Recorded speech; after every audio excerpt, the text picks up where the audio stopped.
being able to finish, being able to step up. So for 40 minutes, you went toe-to-toe with the defending champions. Then what happened? Then they do what they've done a lot this year. You know, they've had quite a few of these games, where they've been in the balance, and then when they want to put on the Jets, they've been able to leave teams behind the dust, and that's what it felt like tonight. It felt like they just flipped a switch in those last 4 minutes. Jackson was a big part of it.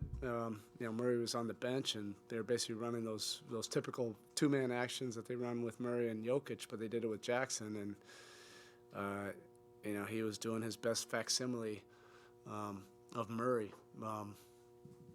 And then at that point, it just created enough juice and separation that they had that extra kick, down the stretch. And, clearly it was a struggle for us to score. We had moments, and that's fine, actually, like if we could have kept it in the mud. But they had their burst, and then we stayed where we were, and that was basically the game. It is what they do. To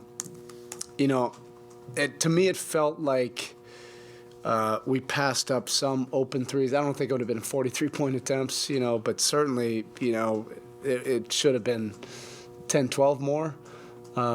Passed up open ones and then drove it into their size.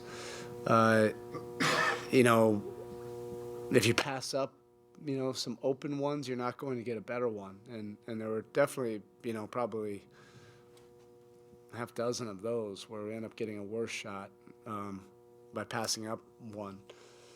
And that also keeps the defense honest. You have to work all different aspects of your offense, and we weren't necessarily able to do that tonight, and that's a credit to Denver. I said that when we played them in Denver. They're one of the more underrated defensive teams, and since All-Star break, they've kind of turned it on that side of the floor. So we couldn't get into our normal, rhythm. We certainly needed to, take a few more of them. As to why? Yeah, I don't know, but I think that's an adjustment from the league. Staff has been talking about that. I didn't receive a memo about it, but it's clear that they're calling it a little bit more like that. So, hey, we have to make the adjustment, and I think that's a good adjustment. Go to score, not necessarily to draw fouls. Now, Jimmy's got a rugged game, so he's not going to draw fouls. He's going to wherever the contact may be. And, yeah, from my vantage point, it looks like some of those, are fouls.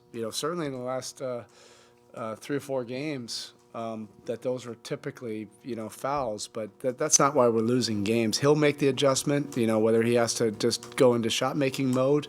That might have to be the adjustment.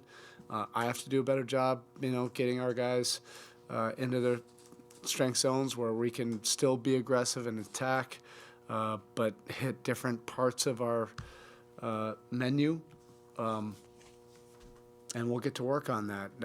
Yes, it's frustrating, but all we're going to focus on is what we can do to get better and have a great road trip. They can negotiate this. First of all, nobody will go toe-to-toe, minute for minute, against Jokic other than Bam. Bam signs up for that, and he'll put himself out there and be vulnerable, to the competition. That's the competitor of all competitors, and that just sets the tone. But it is difficult. You have to negotiate so many different things at the top of the floor, in the post. They started to post them up a little bit more, and then once you start getting comfortable with that, go to the two-man action, and then you have to do pick and roll basketball, and then ball all of a sudden will go back to him, and then now you have to play him off the dribble and try to disrupt passing angles and all that. But that's why Bam is Bam. That's why I always say year after year he should be in the consideration for Defensive Player of the Year, because he can do things and will put himself out there to try to do things that the majority of the league won't, because it's easier just to not do it, not because sometimes you're going to get beat. Jokic is a great player, and sometimes you're going to get scored on or foul or, you have player pick and roll defense, the ball goes back to him and he scores and somebody else didn't do their job. Like, there's a lot of things that go into it. And they're a complex team. You feel like you have a handle on them. I mean, we still held them to 100. You feel like you have a handle on them, and then all of a sudden they can just separate. And those skirmishes, at this point, they do that, I think, better than anybody else in the league.